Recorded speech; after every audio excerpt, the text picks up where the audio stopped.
Just about 19 minutes after the hour of 7 o'clock, welcome back to the Now Morning Show. Now, Necessary Arts' primary objective, and from inception actually, is to promote social justice through the arts. The school has been contributing to the culture of Trinidad and Tobago and has celebrated its 20th anniversary with its 30th cycle on October 30th. Joining me to talk more about their plans for the anniversary and the future of the school is award-winning Trinidadian actress and director at Necessary Arts, Ms. Penelope Spencer, drama school student Darren Dindial, and joining us all the way from Vietnam, the founder of the school, Ms. Kita Naima Thompson. Good morning. Thank you so much for joining us on Now. Good morning. Thank you for having us. Thanks for having us here. Good morning, good morning, good morning. Good morning, Thank you so Naima. much. All right, so I'm going to start with you. Good, yeah. I should say good night because you're joining us all the way from Vietnam. What time is it now? It's 6:20 p.m. at night. All right. in As long as we're not 12 keeping you hours. from sleep, we'll accept that. We'll accept that. No, I'm in the middle of a workshop actually. I just ran out to come. Okay. So I'm gonna start with you first, Penelope, because I wanted to know 20th anniversary. What does such a milestone mean for you and the school itself? I mean, it's an amazing milestone. It's a journey that, you know, when you thought about it about 15 years ago, we'll make 20 years? No. I mean, with this the way the arts is perceived in Trinidad to a certain extent, you know, it was a daunting task to get here, but it's really rewarding, you know, artistically to get here, to reach here, and knowing all the accomplishments that we made and the journey, the challenges we had and we came through. So to me, this is an amazing milestone, and I just wanted to celebrate it. No, of course. You know, the simplest way that we can. Yeah. Now, you said 15 years ago, looking back, Yeah. would we have made it to 20? No. No. But then even 2 years ago, we had the COVID-19 pandemic. Right. How did the school navigate that situation? Well, we did as best as we could have because we had online classes. So we did cycles during the 2 years. It wasn't as much as we wanted to, but we had 2 amazing cycles where we did the graduation online, and we had little support, you know, but I remember we had some sponsorship from like people like Shell. They brought in some students to come and do the course, you know, because a lot of children were home. So the support was good and we made it through.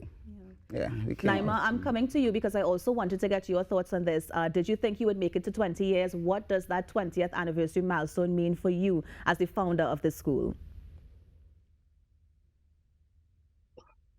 Obviously, yeah, it's a great milestone, and the journey has been long, and it has been quietly done in many respects by myself, Penelope Spencer, and Lydia, particularly in the early stages.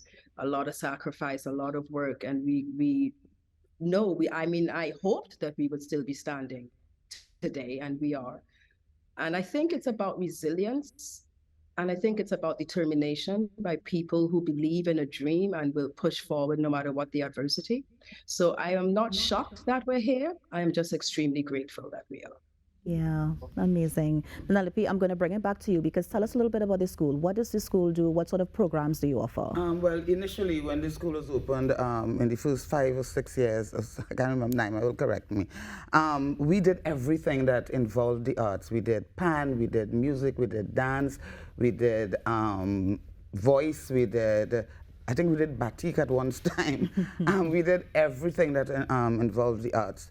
And it was a lot in that small building on 44 Don Donald Street.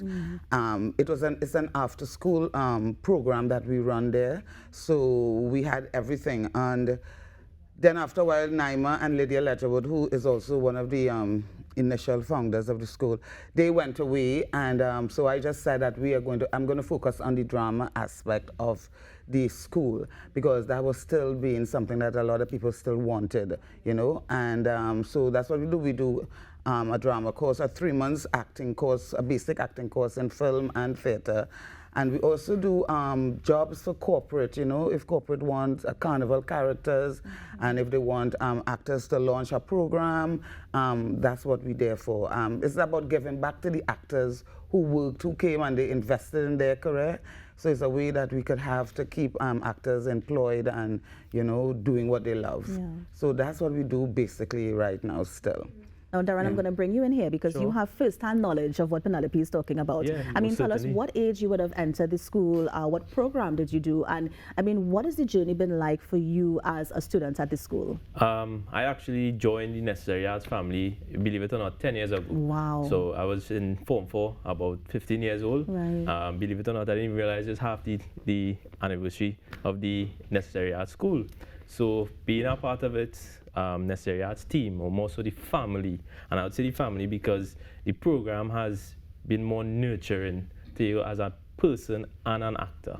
So it has helped me to grow in that field as an actor and as a person. So the experience being with the Necessary Arts team, being with Auntie Penny and all the other actors has been more memorable and more of a learning experience than I could have ever hoped for. I love that he still calls you Auntie Penny. Yes, everybody, everybody.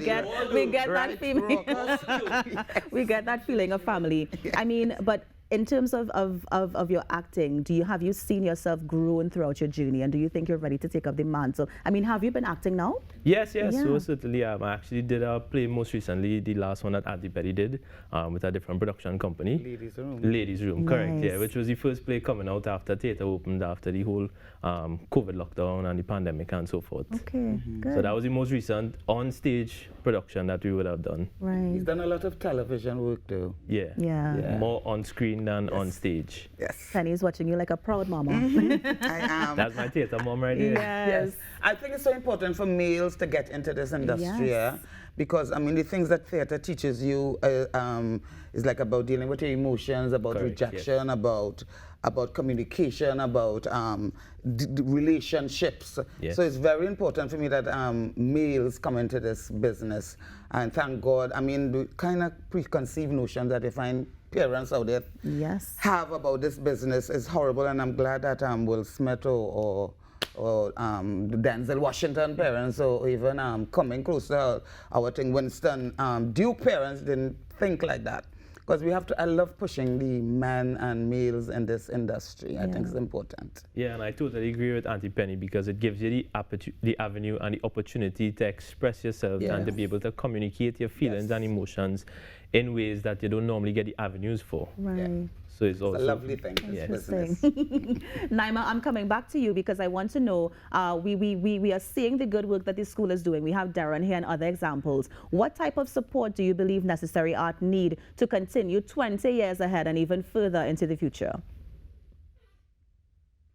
I don't want to answer that question. I'd like Penny to respond to that more than me. I actually, the truth is, I just want to say that I founded the company. This company actually started in New York City. It's 20 years in Trinidad and Tobago, but for me, it's not 20 years. It's actually a lot more than that. So if I were to speak on Necessary Arts, a lot of it has to do with from 1996 to about 2013 or 2008. And Penny really grew Necessary Arts to what it is in Trinidad and Tobago right now. I don't have my eyes on that. Penny does. So I can't speak to you in terms of that.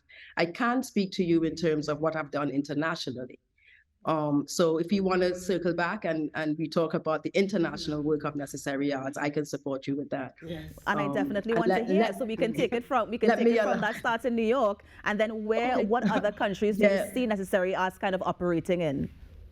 So when we talk about why Necessary Arts and why the word necessary, it has to do with the fact that the arts do save lives, and that's the bottom line.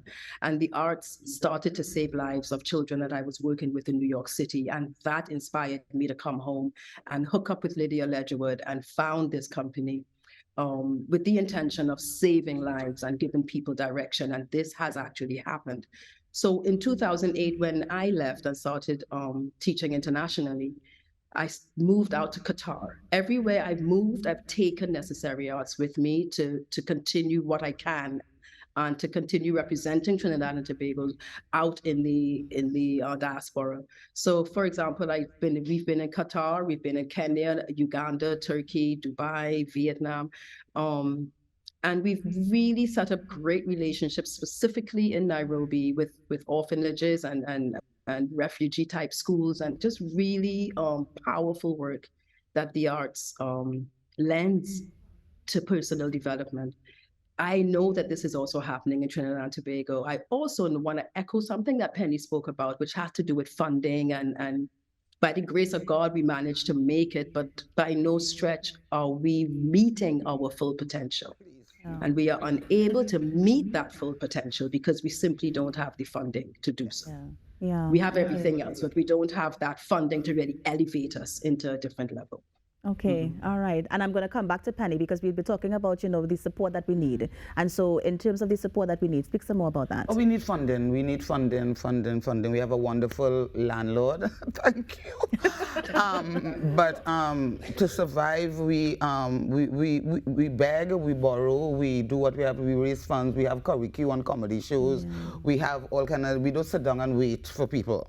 But funding will really help us to, we just have been very fortunate by having good supportive landlords. We'd like to buy our building eventually. I mean, that's the goal of Necessary, is to buy that building and make it into something big and that will supply what we do to the nation.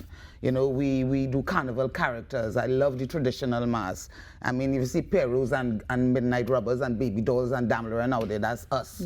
Yes. I want to do more things like that, and because I believe that where we have to be, where we started is, and it will show us where we go in and how we treat where we started. What I would like for us to do is to do some partnerships, like in our future, I want us a partnership with the police and help what's going on with our youths in schools.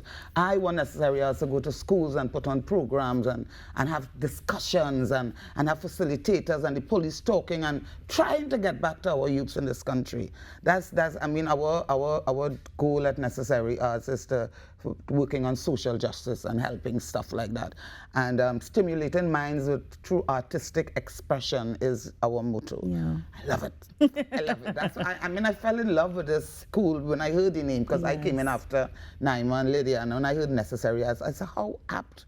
It's such a great and perfect name. Because the art is necessary. So As necessary. Naima was saying, Naima, I'm coming back to you because we mentioned Lydia, there's Penny, there's you. We have these three women at this school trying to change social ills and trying to ensure that children experience arts. I mean, was that a deliberate thing, these three women at the helm of such an important theater and arts program?